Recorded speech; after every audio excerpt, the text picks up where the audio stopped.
المجريات المباراة.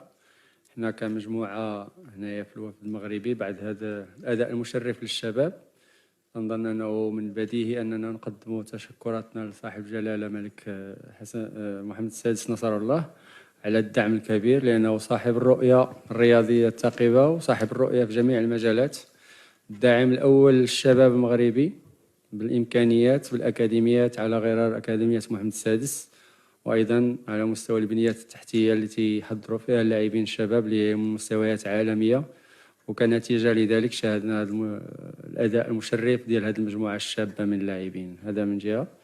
طبعا من ناحية المباراة كما شاهدتوا هي تيبيكمون مباراة نهائية فيها ندية كبيرة، فيها سيناريو أيضا يليق بمباراة نهائية. الفريق الخصم عطفا ربما على أداء ومجهوده أيضا يستحق، يجب أن نهنئه لأنه فائز مستحق في نهاية الأمر، لأنه قام ببطولة في مستوى كبير. وإحنا يمكن لنا أيضا نهنئ أنفسنا على المستويات، على الأداء، على الانضباط، على الروح اللي أبانوا عليها اللاعبين، الروح الرياضية أيضا اللي كانت جزء مهم من توجهنا على مدار جولات البطولة يعني. شكرا كوتش سعيد. راح ناخذ 3 أسئلة. السؤال الأول الفوق. السلام عليكم. سي سعيد شيبة، نهنيكم على المردود تاعكم. يعني طيلة تواجدكم هنا بالجزائر يعني كان بشهادتك انت كنتوا يعني انكم حظيتوا باستقبال جيد، لكن قبل اشهر من الان كانت الاتحادية الجامعة المغربية رفضت تنقل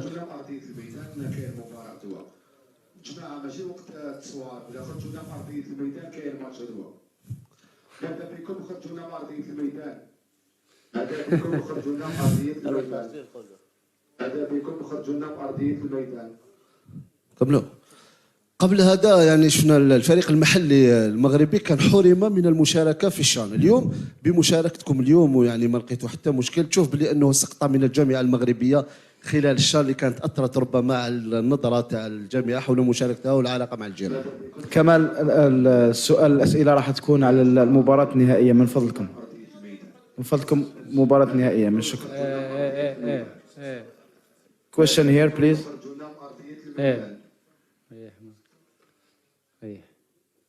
تفضل. Question here please.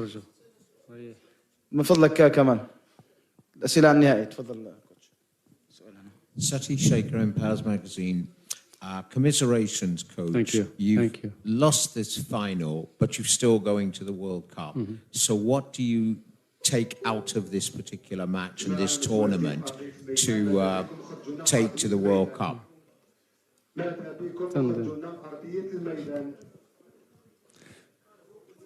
ما سمعتش السؤال.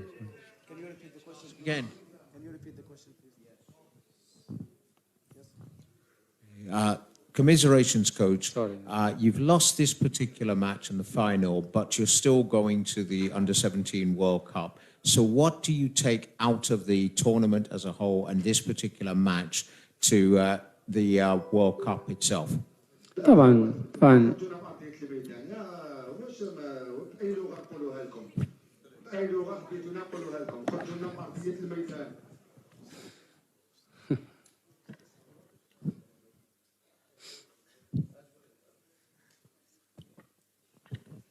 طبعا الاستفادة كانت كبيرة، لأنه رغم خسارة يعني هذه بطولة مكونة للاعبين في هذا السن.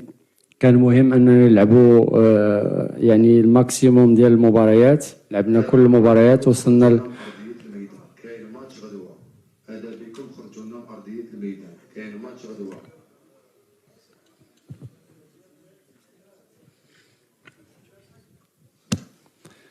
طبعا الاستفادة كبيرة، لأنه شيء مكون بالنسبة للاعبين يلعبوا ببطولة قارية في هذا المستوى خصوصا الفني.